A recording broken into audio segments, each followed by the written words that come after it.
دوستو یہ ایک گدھے کی کہانی ہے جو کسی دور دراز علاقے کے ایک چھوٹے سے گاؤں میں رہتا تھا۔ اس گاؤں کے چاروں طرف ایک بہت ہی بڑا اور گھنا جنگل تھا۔ گاؤں کے لوگ بہت ہی غریب اور پسماندہ تھے۔ وہ صرف اتنا جانتے تھے کہ اس جنگل کے پار ایک بہت بڑا شہر ہے، لیکن کوئی بھی وہاں جانے کا راستہ نہیں جانتا تھا۔ کوئی بھی اس جنگل کو پار کرنے اور شہر جانے کی کبھی ہمت نہیں کر سکا تھا۔ ایک دن گدھے کے دل میں خیال آیا کہ کیوں نہ وہ جنگل کو پار کر کے شہر پہنچنے کی کوشش کرے۔ اگلے دن وہ صبح سویرے اٹھ کر جنگل کی طرف چل پڑا۔ جنگل بہت ہی گھنا تھا، راستے بھی اونچے نیچے سخت اور پتھریلے تھے۔ اس نے اندازے سے ایک طرف چلنا شروع کر دیا۔ تھوڑی دیر بعد وہ رک کر سوچتا اور جس طرف اس کا دل کہتا اسی طرف وہ چل پڑتا۔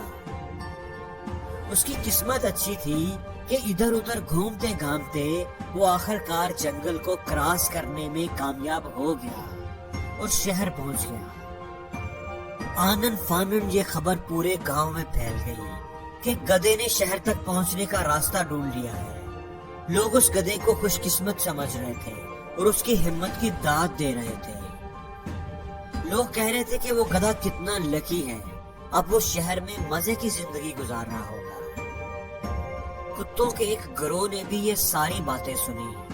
انہوں نے کہا کہ کیوں نہ ہم بھی شہر کا راستہ ڈھونڈ کر وہاں جا کر مزے کی زندگی گزاریں۔ چنانچہ وہ بھی جنگل کی طرف چل پڑے۔ چونکہ کتوں کے سونگنے کی حس بڑی تیز ہوتی ہے، اس لیے سونگ سونگ کر انہوں نے پتا چلا لیا کہ گدھا کس کس راستے سے گزرا ہے۔ اسی راستے پر چلتے ہوئے وہ بھی شہر تک پہنچنے میں کامیاب ہو ہی گئے۔ گاؤں میں اب ایک دفعہ پھر کتوں کا ذکر ہونے لگا تھا۔ اب تو گاؤں میں ایک دوڑ سی لگ گئی تھی۔ گاؤں کے باقی جانور بھی نشانات کی مدد سے اس راستے پر چلتے ہوئے شہر پہنچنے لگے۔ اس راستے پر بار بار چلنے کی وجہ سے وہاں پر ایک پگڈنڈی سی بن گئی تھی۔ اب تو انسانوں نے بھی اس راستے کو استعمال کرتے ہوئے جنگل کو پار کر کے شہر جانا شروع کر دیا تھا۔ وقت ایسے ہی گزرتا گیا، گاؤں کے حالات بدلنے لگے۔ شہر کی انتظامیہ کو بھی پتا چل گیا تھا کہ جنگل کی دوسری طرف ایک بڑا ہی خوبصورت گاؤں ہے۔ انہوں نے شہر سے گاؤں تک سڑک بنانے کا فیصلہ کیا۔ ایک تعمیراتی کمپنی نے اپنے انجینئرز کی ایک ٹیم اس علاقے میں بھیجی تاکہ سڑک بنانے کے لیے سروے کیا جائے۔ گاؤں کے سردار کو جب یہ پتا چلا تو انہوں نے اس ٹیم کو بلایا اور بتایا کہ گاؤں سے شہر جانے کے لیے ایک بڑا ہی زبردست راستہ، ایک پگڈنڈی موجود ہے۔ ہماری رائے ہے کہ گاؤں کے لوگ جس راستے کو استعمال کرتے ہوئے شہر جاتے ہیں اسی راستے پر سڑک بنا دی جائے۔ اس سے گاؤں والوں کے لیے بھی آسانی ہو جائے گی اور آپ کو بھی کوئی نیا راستہ نہیں ڈھونڈنا پڑے گا۔ سردار کی بات سن کر چیف انجینئر مسکرایا اور پوچھا کہ یہ راستہ کس نے بنایا تھا؟ سردار نے جواب دیا، جتنا میں جانتا ہوں یہ راستہ ایک گدھے نے تلاش کیا تھا، اور پھر اس نے پوری کہانی بتا دی۔ چیف انجینئر بولا کہ مجھے یہ سن کر کوئی حیرت نہیں ہوئی کہ راستہ ایک گدھے نے تلاش کیا تھا۔ حیرت مجھے اس بات پر ہے کہ آپ لوگ انسان ہونے کے باوجود اتنی دیر گدھے کے بنائے ہوئے راستے پر کیوں چلتے رہے؟ کیونکہ گدھے کا راستہ بہت ہی لمبا اور مشکل ہے۔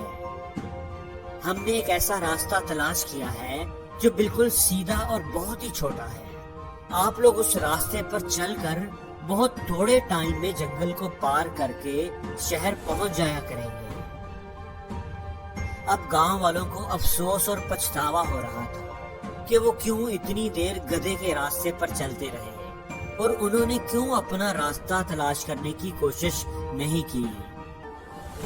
دوستو یہ کہانی سنانے کے بعد میرا آپ سے ایک سوال ہے کہ کہیں آپ بھی تو کسی گدھے کے بنائے ہوئے راستے پر چلنے کی غلطی تو نہیں کر رہے؟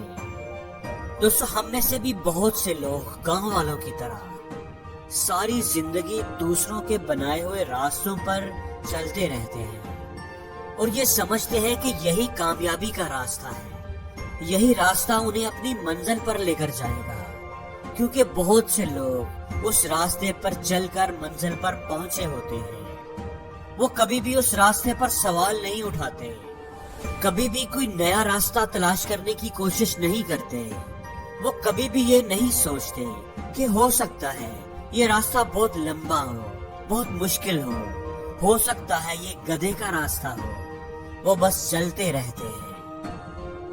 دوستو، منزل پر جانے کے بہت سے راستے ہوتے ہیں، ایک سے زیادہ راستے ہوتے ہیں۔ آپ نے کون سا راستہ چننا ہے اس کا اختیار آپ ہی کے پاس ہونا چاہیے، اور کوئی راستہ چننے سے پہلے یہ تسلی ضرور کر لیں کہ یہ کہیں گدھے کا راستہ تو نہیں۔